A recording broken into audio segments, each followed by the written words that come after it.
তুই রাগ মায়ের সাথে করিস? তুই কে রে? তুই কি রে? তুই কত নরম ছিলি তুই জানিস? তোর পায়খানার প্রেশার আসছে তুই বলতে পারিস নাই, এটা কখন বের হয়ে গেছে সেটাও তুই বলতে পারিস নাই। তুই এটা হাতে নিছিস আর তুই পায়খানা খাচ্ছিস। তোর ওই অবস্থায় তোর নিরাপত্তা দিয়েছে সে,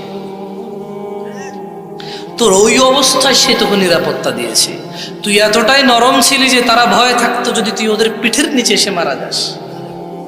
তোকে 3টা 4টা 5টা কাঁথা দিয়ে এক সাইডে রাখে নাই, তুই যদি পাল্টি খেয়ে পড়ে যাস।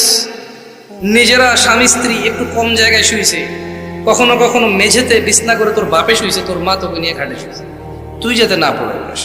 তুই রাগ করিস? তুই কে রে? তোর ছোটবেলাকে তুই বাদ দে রে, তুই তোর ওই ছোটবেলাটাকে বাদ দে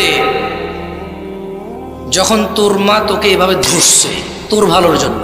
তুই খাস না এইভাবে 5 রকমের ডাল দিয়ে 3 রকমের সবজি দিয়ে, তুই খাস না, তোকে এইভাবে জোর করে খাওয়াইছে, তুই খাবো না বলতে পারিস না। তুই ওই ছেলে রাগ দেখাস রে, ওই ছেলে রাগ দেখাস তোর মায়ের সাথে। বললো যে 3 ভাই আছে, মায়ের জামা কাপড় ঈদে আমিই কিনে দিই,